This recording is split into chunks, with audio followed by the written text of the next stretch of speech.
Warning, the following video has flashing lights and also includes content that may be deemed inappropriate for some viewers. Viewer discretion is advised.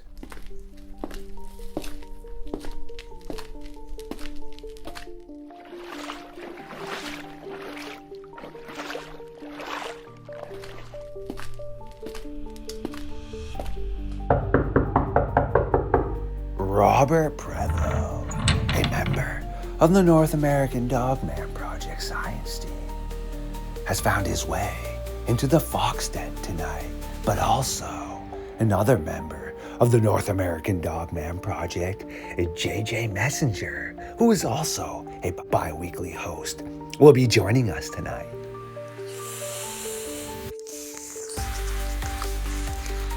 Absolutely delicious. I do apologize.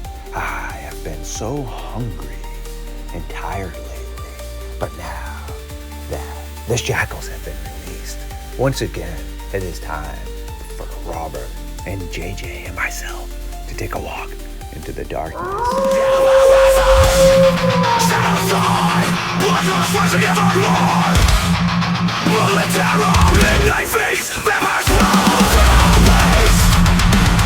Stood up. I said, oh my god, it's a werewolf, and everybody in the car freaked out.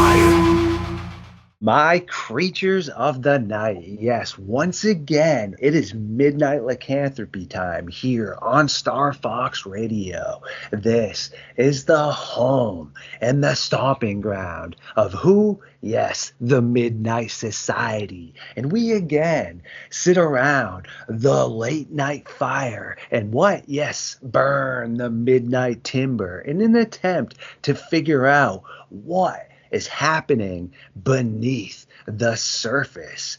And we have two members of the Midnight Society with us tonight. One is, of course, and also a member of the North American Dogman Project science team, Robert Prevo. And yes, we again have JJ Messenger, who is also a bi-weekly host. How are we doing tonight, Robert? I'm doing fantastic. How are you doing? Busy, as is both of y'all, I assume, but good to sit down and link up. And JJ, how you doing, man? Oh, I'm doing good now. I'm glad I got my microphone working. It's been a struggle. Yeah, it's good to get everyone sitting in right here. And to the audience, yeah, you got JJ and Robert part two, but it was really probably 70-30 part one. So, but either way, we're going to sit down tonight and dive into some pretty cool stuff. But before we do, I am going to let both Robert and JJ really give a historical background as to who they are and why they got into this. And then we will finish off the episode with some subterranean caves and sewer system werewolves and dogman. So Robert, man, what really got you into what you do, your interest in North American Dogman Project, sitting down here with me bi-weekly? How'd you get started with all this? Well, okay, so I'm one of those goofy Gen X people. So I've been, I was born in 1970, and I grew up with In Search of, watching the Patty film, watching, all the 70s Bigfoot stuff, like everybody else did. And I guess in the 80s, I really started exploring the forest, and that's where I was spending most of my time. I was kind of one of those weird kids that like to be in the woods by myself for most of the day, if not all day. And so I really, enjoyed nature, enjoyed animals and the strange things that I would encounter. I got into, um, religion, the occult, different theologies, stuff like that, and then got into, of course, monsters were a part of that with mythology, folklore, and of course, everybody starts off with Bigfoot and the Loch Ness monster, the Yeti. And you think, well, the Yeti's in the Himalayas, Loch Ness monster's over in Scotland, Sasquatch is out in, California. What the hell is there around here? But then you start to learn when once you start doing some research that there are things that happen around your own area, and every state's got stuff that happens. So it really began, I guess, in the 80s, late 80s, and getting into the early 90s, where I started kind of investigating and then started having a lot of things happen to me, which I did already have a lot of paranormal stuff happen throughout my entire life. So I really got more and more involved in getting out into the field and reading books on cryptozoology and understanding more about how to do investigations. I got interested in true crime. I got interested in how to do real police investigations and behavioral investigations. Then I started working with cryptozoology.com in the early 2000s. That's like 2005, 2006. And I was a writer and admin for them. And I did a lot of field research on Black Panthers, American Black Panthers. I did some writing on that. That's when everybody was into Bigfoot. And that was about the time that, Linda Godfrey stuff was really starting to hit and starting to get bigger. And we actually had a lot of people from that area, from the Elkhorn, who would get on our forum and our live chat and sit and talk with us about stuff like that. So it kind of set in the background while everybody else was still talking about Bigfoot and everything else. A couple of years back, really decided to kick off with trying to go beyond just the investigations and get a group going, write a book, get a podcast going. And I reached out. I saw that North American Dogman Project was looking for people, and I thought, I've got tons of investigational background, and I've got a science background, and in different parts of science. I mean, I went to college for it. I've got in biology, evolutionary sciences, genetics, all that fun stuff. And so I thought, well, while I'm doing my stuff, I can help them out. So I reached out, and then Todd C. Tate got a hold of me, Jody got a hold of me, you've gotten a hold of me and stuff like that. And we got involved, and now I'm the lead field researcher for Arkansas's North American Dogman Project, and working on getting more people involved with the group in Arkansas. We're really trying to gear things up, and that's wrapping it up. That's pretty much where we're at.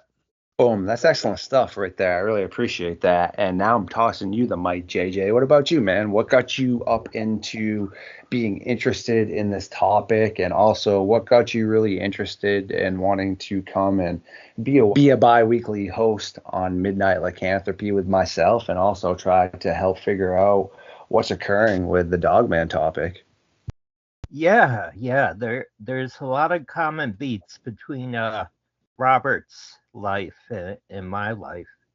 I was born in 1964, grew up much in the same era when things were very, very popular in the media, like Patterson Gimlin and Boggy Creek and all of that material. So, of course, as a kid, I was very much fascinated and tuned into that whole thing. In the 1980s, I happened to become acquainted with the family of the Warrens, Ed and Lorraine Warren. And I started doing paranormal investigation off and on through the decades with many of their students, and witnessed some crazy and wild paranormal things, haunting situations, traditional Catholic exorcisms. I attended a few, a lot of wild and crazy things. So I was doing the paranormal scene for quite some time, just a mere 4 years ago. I decided to explore the forest and explore the myth and the legend of the Winsted Wildman, which is a legend I grew up with here in Connecticut. And I started to find evidence of cryptid activity still occurring. I mean, the Winston Wildman was back in 1890s, so we're talking a long, long time ago. And I was very surprised to find unusual activity in the forests, unusual vocalizations, tree knocks, limb snaps, foot impressions, very large foot impressions, 17, 18 inches long on some occasions. And from that, I got fascinated with other cryptozoological subjects such as Dogman. I'm not very educated on Dogman, I'll have to admit. So you guys are very much introducing me to the Dogman phenomena, and that's where I am right now. Boom. Another great response right there. And to the audience, like always, everyone's links will be up in the description. So if you do want to pop over and see what they're up to, they definitely both dive into some different aspects. Whereas being a journalist, I've enunciated this before. It's just my responsibility to see out something when I start it. And I have at the moment like 549 pages of potential encounters, missing people, etc. And I just don't think I would be doing my job as a journalist if I spread out my energy elsewhere, because there's so many people missing and there's just so much going on that, well, when I get free time, this is what I do. And over the years, in general, my mind's a sponge, so I love to learn. But that's why, if people bring me on their podcast elsewhere, I'm always willing to talk about anything from old school Russian technology to dinosaurs to anything. I mean, I find all that interesting, but just here on Midnight Lycanthropy, I feel like it's super important until we end up figuring out what's going on. I mean, I think I at least owe it to the people that are missing and things to at least give some sort of closure. Yeah, I think you're right. It's kind of funny that you would mention that. Not to, pitch my own show, but there's something that we decided to start doing over on Monsters, the podcast. And that is kind of focus each episode on missing and exploited children. So I don't think enough attention has been given to this subject, and I think it's kind of a responsibility that we have, just like you said, to at least one of us can reach out and say, okay, this child, this child has been missing since whatever date, and the description, so that we can put that out. And of course it'll be on my YouTube channel, so I'll have the photograph and everything. And we're going to do it at the beginning of the show, not the end of the show, because I don't want people watching the whole show and then passing this off. I want this to have front seat, because I think, the stuff that we discuss is extremely important, but this is way more important than, Bigfoot, Dogman, ghosts, UFOs. These are children that we know are absolutely missing, have been taken, and we need to bring them back. We need to stop this. Very well spoken right there. And I couldn't agree more, because like you said, it is pretty alarming. And I've enunciated this fact before, and I mean, I will continue to. Every year, anywhere from 1,100 to 2,400 people go missing in the forest, right? 5% of these people never come back. And that's facts right there, which I enjoyed. Science and facts. Okay. So I don't even like dealing in 100s, but I can 100% put that red little stamp of approval on facts right there. People are missing in national forests and near cave systems. Okay. Now we come to some of the theories and hypothesis as to what's occurring. But one thing I always do want to tell people is there are some of the most nefarious monsters that aren't werewolves, dogmen, or Bigfoot or anything right next door to us sometimes. And the reason I say that is like you were just saying about putting out that important information about. I think that there is a ton of information out there, like you were saying now, but when it was first occurring with some of these missing children, I love to learn, okay? And sometimes when you learn, well, it's not always something that is enjoyable to an extent. What? Yes, meaning I happened to see some sort of show hosted by Donnie Wahlberg, and he happened to, long story short, dive into John Wayne, Casey, right? This guy was literally a stand-up citizen in his community, man. He was friends with these politicians, dude. He had a construction business, all this. And time again, people were saying what he would do to them, but no one would believe it, right? And when everything was said and done, 39 kids were pinned to this guy, okay? So that's just what I mean about sometimes there are things way worse than any Bigfoot out there. Because sure, a Sasquatch might be scary as heck and rip you apart, but the things that the clown man did are way worse than any animal would ever do to you. Absolutely. JJ, how do you feel about that, man? Oh yeah, yeah. I mirror those sentiments. It's a horrible, horrible thing what's going on, and it's so shocking and so unbelievable that people, they'll just go into denial and suspicions. If you're suspicious of something, speak up, because it's better to be wrong than to have an innocent suffer. So yeah, it's better to be wrong and go, oh, okay, I was wrong, than to ignore your suspicions. Both of you hit it right on the head, because then you have another case too as well. Just again, and the reason I enunciate this is because it's part of missing people, okay? And this is what I say. There is a human element to some of these missing people. Okay, there's numerous documentaries showing that there are serial unalivers that target these remote areas, just like you and I would want to get away from stuff, to hang out and actually clear your mind. Well, these people are doing it for nefarious purposes because they realize you are in the middle of nowhere. Some of these people that are going missing, there is a human aspect to that. And again, like you were just saying about trusting your senses, how many times is this going to happen? I mean, look at Dahmer, right? How many victims of his? One guy was had a hole in his head, dude, was like found, I believe, naked running around, and somehow Dahmer convinced these police officers it was his boyfriend, because the reason he had a hole in his head is because Dahmer was dumping acid in. And it's like, dude, like, what the heck? And that just shows you right there the animalistic side of humans, okay? And don't be afraid out there to anybody about going into the forest and things. Just make sure, you're not being stupid about it. But if you're living side by side with human beings, okay, you can totally handle, going out to the wilderness and still enjoying yourself. And JJ, what do you think about that, man? Oh, so true, so true.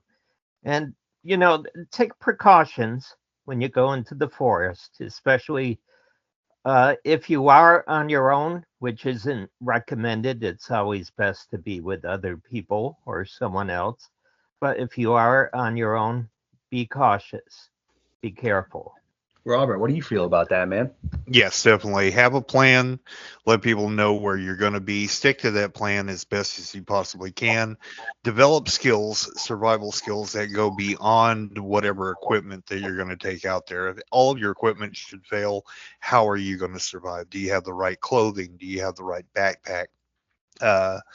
Do you have the ability to navigate without any equipment? Do you practice those things in a very controlled setting? If you have to start off in your backyard, if you've never done this before, don't go planning, well, I'm going to go on a 3 mile or 3-day hike out in the middle of nowhere. No, don't be foolish. Don't do stuff like that. Start off in your backyard if you got to. Who cares what the neighbors think if you're building a little tent in the back and you're trying to figure out how to use all your equipment. Do all that, do the research, read the books, there's tons of YouTube guys out there that do great stuff as far as bushcrafting and survival stuff. Learn it in increments. Give yourself time. Give yourself at least a year, a couple of years. Go out and practice making different, shelters and things like that. Be prepared for the absolute worst and understand that the worst thing that you can run into in the woods is somebody that you don't know. Yes, isn't that great by both of you? And JJ, fire away, man. Yeah. There was a recent news story, wasn't there?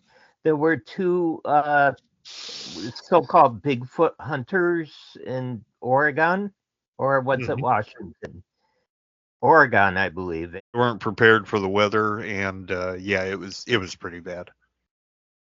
Oh, that's ironic terrible. you both brought that up real quick, because before we start diving into subterranean Dogman sightings, I at first thought, just because obviously, everyone's mind goes to a first kind of click, I was like, all right, bozos, right? Just because I'm not trying to sound like that, but let's be real. How many people call themselves professionals at things or experts at things or researchers? And always reminds me of, I believe it's season 1, maybe season 2 of Supernatural, where Dean and Sam are actually in this haunted house, right? And you got these two bozos that write for some website or whatever that just keep on putting out all this crap, and they're in there with their little supposed tech and stuff, like all telling Dean and Sam how they're professionals. Yes, that's what I mean, okay? Like, there is a big difference sometimes as to what's occurring. But then I had some of our science team actually put a pretty interesting twist on it. Because again, at first I was like, all right, let's be real. Anyone with more IQ than a tree stump, and the reason I say tree stump is because a tree stump doesn't exist. So that's pretty bad, right? But if you're out there, yes, and you walk for like what? I don't know, 200 yards, half a mile, and it's sleeting and it's freezing cold. It's Christmas Eve. Well, let's be real. Anyone that has any sort of intellect would be like, all right, let's just go home and hang out, right? And forget this. But then some other people are like, well, it seems that maybe they actually found what they were looking for, and they were chased really deeply into this remote area, and that's why they were there. So there's either two ways or two things that occurred. One, they were just dummies, right? Or two, that something scared the living Christmas trees out of them and made them just run for their life, which would explain why they were in the middle of nowhere. What do you think about that, JJ? Yeah, that's a possibility, especially considering they're in the deep woods of the Pacific Northwest. Very rugged, and a lot of that terrain is like unexplored. Basically, there's so much forest that you can get lost in and get disorientated in, and especially at nighttime. Now, there is an occasion when I was doing the ghost hunting bit, and I was looking for an obscure cemetery off a hiking trail, like a Native American cemetery, sort of like a Blair Witch scene, from that movie. And it was dark, but the trail was very familiar to me, and I had a couple friends, and we were looking for these stones, and we ended up off trail and totally, completely disorientated. We must have walked in circles in those dark woods for like an hour, until we finally hit the trail again. And I'm like, this is territory that I know. This is territory that I was familiar with. Imagine if we were somewhere unknown, somewhere unexplored, somewhere without a well-beaten path. It's so easy to get disorientated. It is so easy to get lost. And you guys ever watched the movie The Edge with Anthony Hopkins? Yeah. Oh, yeah. Stuff. Yeah, that's a good survival movie. And he tells his cohorts, Anthony Hopkins, he tells that when people get lost in the wilderness, they have shame. And there's a psychological component to it because your mind will freeze. You'll have fear, and yeah, you'll become quickly ashamed of yourself. Like, how could I have been so stupid, right? So yes, preparation, planning, experience, everything Robert was talking about. Watched training like Les Stroud does things, and watch what people do to survive in the woods, to navigate in the woods, to use signs and signals of nature, and become familiar with that. Great stuff right there. And yeah, there's a couple other excellent survivalists that do great stuff too. Cody Lundine's one, Dave Canterbury's one, Greg Ovens is one, Miller Wilson. So yeah, there's a bunch out there. And Robert, how do you feel about all that stuff, man? As far as with the guys who unfortunately passed away in the forest, the Bigfoot hunters and stuff like that, I think it's something we all have to be very careful about. It's easy to get lost in the forest. Of course, I've done it 100 times, but if you remain calm and kind of think things through, most of the time you can figure your way out. In a situation where the weather is pretty bad, as it was up there where there was a lot of snow and everything, it probably would have been more beneficial if the two of them had just hunkered down and tried to make a fire, tried to stay warm or something like that, and at least made it through the night. Navigating in daylight, just like JJ said, is much easier than navigating at night. It's almost impossible. I don't recommend navigating at night. There's too many slips, trips, falls, things you can get impaled on. The forest is not made for humans to walk around and be human in. We're really good at slip, trip, fall, and hurting ourselves. We don't walk around on four legs. We're not as close to the ground as every other animal out in the forest, except for a few that we talk about. Yeah, you want to be careful that you're not going beyond your means. If you're trying to prove yourself, that's fine. I totally get that. We all kind of do that when we're out doing things, but be careful. Use reason, use critical thinking, be sensitive or sensible. Don't push yourself beyond your means. Don't say that you can do something that you can't do. There's no shame in that. There's no shame in learning, taking your time, and don't just. It's not worth getting yourself over. Bingo, right? JJ, fire away, man. Yeah, most definitely. Yeah, if you can experience what it's like to be lost even for a few short hours, and if you can imagine that occurring for days, as the fictional Blair Witch Project showed, the girl actually has a surviving in the woods textbook that she apparently doesn't utilize whatsoever, which is a very entertaining film, I'll have to admit. But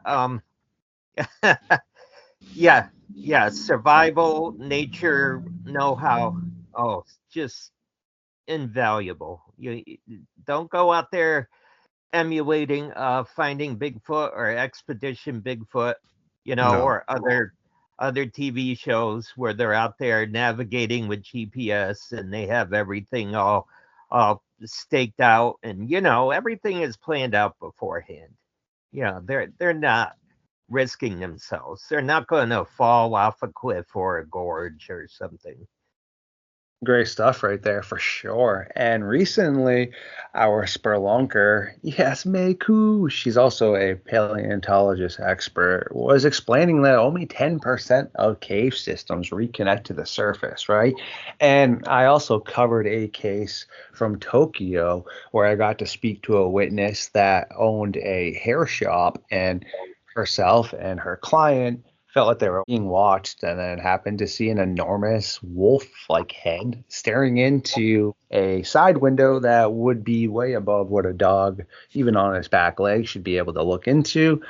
And, well, when they went to go check the side alley, when they got some courage, it was no longer there, which is a pretty bold move for a woman and her client to just go check that. But either way, from there, my mind started churning a little bit. I was like, all right, well, you got people that live down in the sewers in, New York City and such, and you also have the people that are dwelling underneath, the mole people. And well, I know people are going missing by the cave systems. So I think that's something, as we're starting to kind of come a little bit more than halfway to the episode, it's something that we should touch base on, because I then realized that most likely this dog creature had gone down to the sewers of a way to come up, kind of like the Ninja Turtles. And I wanted both of your opinions. I'll start with you, JJ. What do you think, man? Oh yeah, and once you go into the subterranean environment, you are really at a disadvantage. Um, if you're exploring anything extensive, the dangers are just magnified intensely. And if there is a sentient animal or cryptid that's utilizing these areas, that they already have a huge advantage on you because they know where they are and they know where goes to where, Um, yeah, I would advise people not to go probing into unknown tunnels and caves and keep probing and probing with your curiosity. You'll have to be extremely careful and not go exploring into an area which could end up being fatal. Robert, fire away, bro. Okay. Yeah, I think when we look at this biologically and historically, if you look at animals and humans both, I mean, animals have a tendency to follow waterways, especially predatory animals. Well, actually, all animals. Everybody needs water. So the predators are going to follow the waterways looking for prey items. And when we look at, things like Bigfoot, even the investigation that we're doing right now, my group is doing right now up in Missouri, we've got a couple of creeks that we know that they're using basically as their highways. They're traveling back and forth because creeks set down low. There's water sources right there. It's easy to travel. You know where it's going to go. It's an easy path to follow. It leads to larger bodies of water. And then caves. Caves are natural, places natural domiciles, natural places to hide out from the weather, have your young, comfort, I guess you could say. And then when you get into things like Dogman, well, you have to kind of look at wolves, coyotes, hyenas, different canids or canid similar animals. They all dig burrows and dens for various purposes, generally for their young. Um, so it's going to be easy. It's going to be easy for them to utilize stuff like that. So if they run into a large cave system, are they necessarily living and staying down there? I don't think so, because we are well aware of the effect that complete darkness has on the eyes over a period of time. Actually, a short duration of time can make you go completely blind with no light. So we're going to assume that these are biological animals that are going to function under the same system. So they probably spend a great deal of time under there, but not permanently. So they're probably using these as highways to travel back and forth. In cities, it would be super easy for something like Dogman to use these, to get from one place to another, where maybe restaurants are dumping out food, easy food stores to get at stray animals, cats, dogs, rats. New York would probably love to have some Dogman up there. They would wipe out the rat population pretty good. Uh, maybe even take out a few pigeons while they're up there. So yeah, caves and all of that. That's kind of like we're producing caves, a highway of caves when we produce our sewer systems, our abandoned subway tunnels, different things like that. So it stands to reason that they would utilize things like that. That's excellent stuff by both of you right there. And JJ, what do you have to say about that, man? Yeah, I just had a thought about the subterranean usage that they could be utilizing. Where I live in Granby, Connecticut, there's an old prison. It's called Old Newgate Prison and Copper Mine, and it goes down several hundred feet. And prisoners used to live in this subterranean prison and mine copper from the colonial era and through the Civil War era. And one advantage there was to the prison underneath the ground was that the environment was stable. Mm-hmm. Like in January, you would have a 50-degree temperature in the copper mine, and in July, you would have a 50-degree temperature in the copper mine. So one of the issues of cryptids, like with Sasquatch and Bigfoot or other related cryptids, is that they're reported way down in Arkansas, like with Boggy Creek, or they're way up in the Pacific Northwest, Canada, Alaska. That's a huge variety of temperature and environment. And where I live in Connecticut, I mean, we have a little bit of the Arctic Circle sometimes, and we have a little bit of Florida sometimes. So, you got to wonder, are they like gaining hair to their bodies to adapt? Are they shedding hair? Or how are they adapting to the wildly fluctuating environment and temperatures, hypothetically? You know, and it could be that they hunker down in a subterranean environment if they're capable of doing that, if there's access. That would be one answer to that. Great stuff right there again. And I do know that obviously animals in general will grow out their fur. For certain times of season, they become more fluffy, etc. And you both will like this. And Robert, being part of the science team, you should dive into this more to see if we can turn this to a theory and not just a hypothesis. Because at the moment, one of my other great friends and host, Brian Barber, we were talking about how everyone thinks that it's the Michigan Dogman that is the first known sighting of the Dogman, which is not. And I can definitely send you the files. But being up here in Maine, we have cases that predate that by like almost 25 years. Okay. And if you look at, Maine is, and then you look at where Michigan is, right? Mm-hmm. What if they walked down pretty much either through, say, the cave or just cut through that part of Canada and come down through Toronto into Michigan and then down into Wisconsin? So what if theoretically it started up here in the East Coast? That's always possible. I mean, if you go back and you look at more of the Germanic people who came across, I'm sure from your area you're well aware of the old stories of what they called the Snallygaster. Mm-hmm. Okay, well, the Snallygaster had an enemy who was the Hexen Beast or the Hexen Wolf.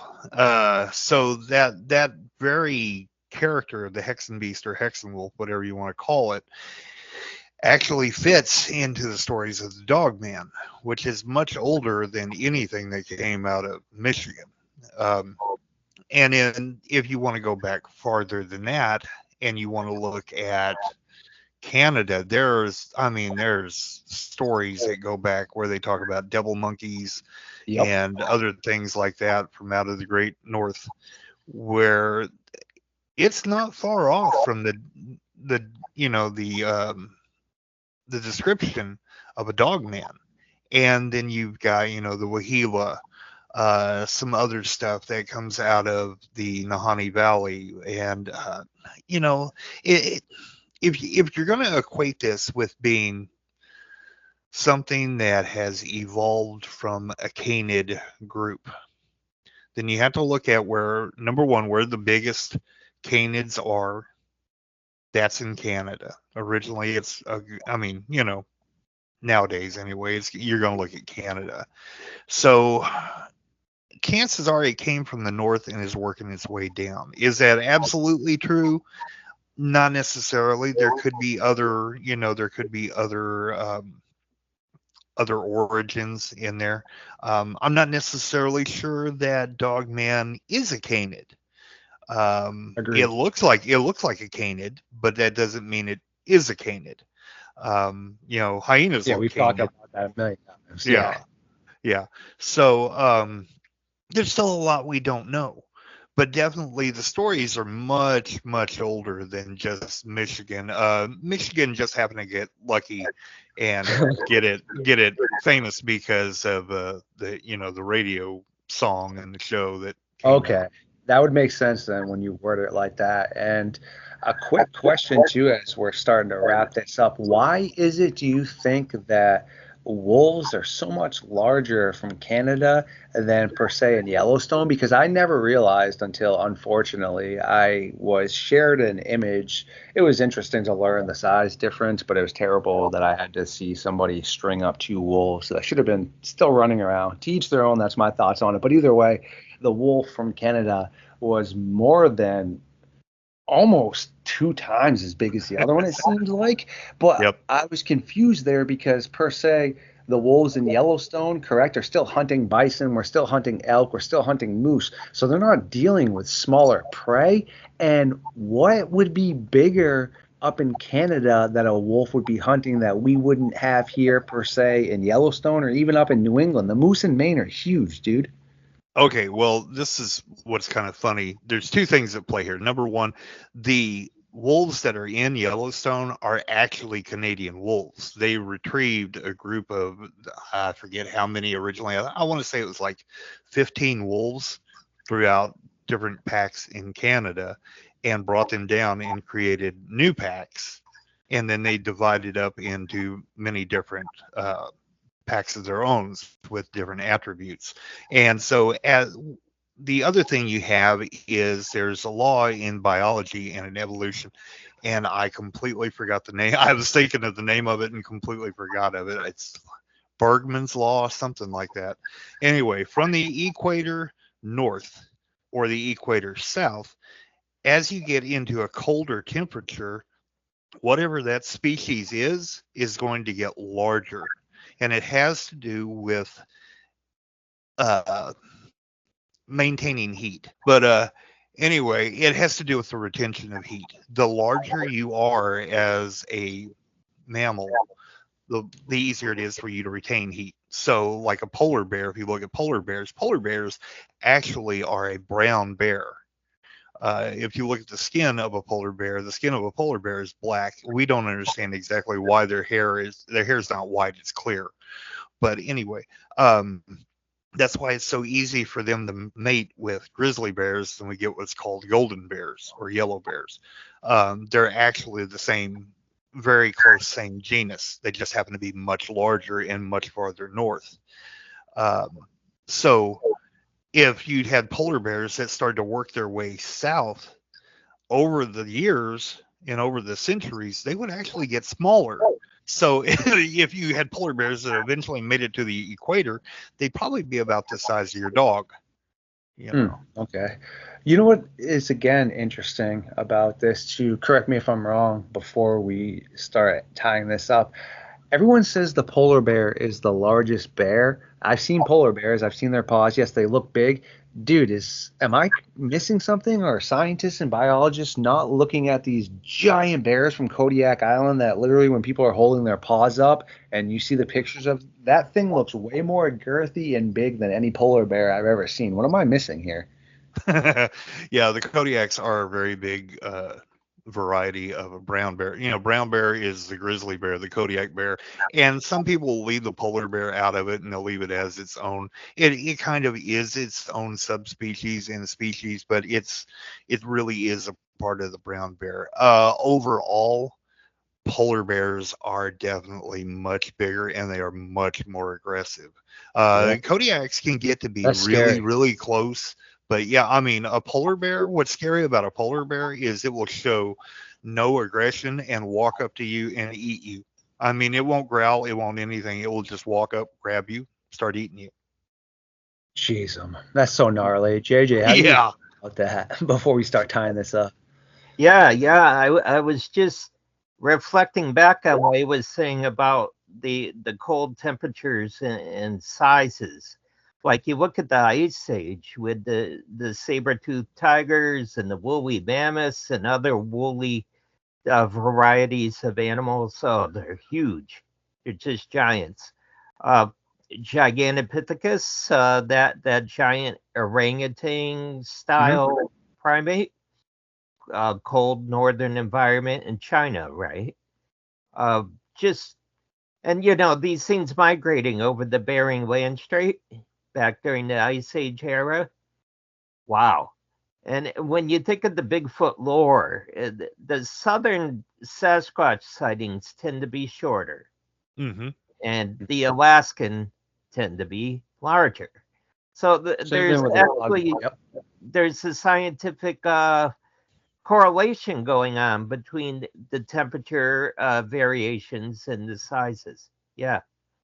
Beautiful stuff right there. Yeah, it's very similar with like the Dogman too. And I appreciate both of you sitting down tonight. And it was excellent to get it actually functioning properly. And anytime we all three would like to sit down again, more than easy to. I mean, I know you're both bi-weekly hosts, so much easy to set it up. And to the audience, unless Robert and JJ have any final notes, this will be the conclusion of the Midnight Society. Robert, would you like to touch on anything before we let you go?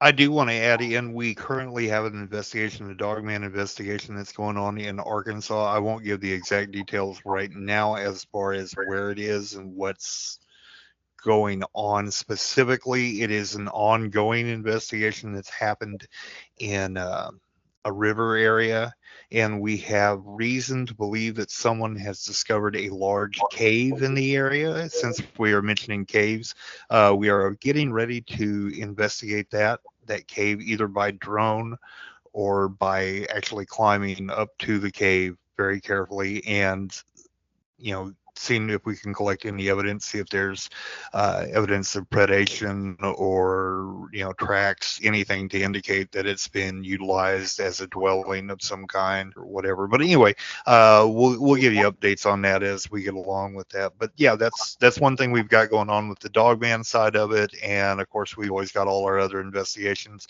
And the podcast is Monstrous. The podcast is going on all the time, and we're getting ready to have Mr. Starfox on there. Ooh, yes, great stuff right there. And this is all facts. And for sure, to everybody, like always, the links will be up there. And I do adore everybody that stops in. JJ, what about you? Any parting notes, my friend? Well, I look forward to all the exciting advancements that you guys make and the discoveries you find. I never... Like, if you asked me a couple years ago, I would have thought Dogman was an impossibility. Myth and folklore. That's what I would have thought about that, But now, yeah, I'm much more open.